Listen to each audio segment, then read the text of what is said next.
אומר דוד המלך, הרופא לשבורי לב, מי ששבור לו הלב, האלוקים עוזר לו, אלוקים שומע אותו. הרופא לשבורי, מי ירפא לך את הלב? אלוקים. מי יעזור לך? רופא לשבורי לב, הוא מי ששבר לך את הלב, הוא יבוא ירפא אותו. כל העצבות שיש לך, הוא בא עם תחבושת אלוקים, בוא אני ארפא אותך, בוא.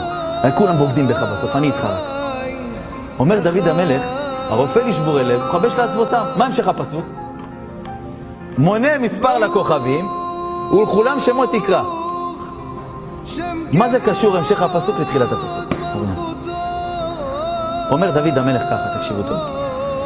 הקדוש ברוך הוא מעיד, אני רופא לכולם. אבל לפעמים אדם מרגיש אלוקים אותי שכח, עליי האלוקים לא מסתכל. יש לי כאבים והשם לא שומע, לא רואה אותי. לא אכפת לה ממני. אומר הקדוש ברוך הוא, אני מונה מספר לכוכבים. יש לי מיליארדים כוכבים, סופר אחד אחד. נותן לכולם שמות. אותך אני אשכח, אתה לא מתבייש. יש לי מיליארדים כוכבים, אני יודע את המספר שלהם, אני נותן להם שמות. אתה אומר שאני שכחתי אותך? את אומרת ששכחתי שאת עוד לא הגיע לך זיווג, או אין לך פרנסה? איך בן אדם מעלה לדעת דבר כזה? זה בן אדם ששכח שאלוקים אוהב אותו ומסתכל עליו.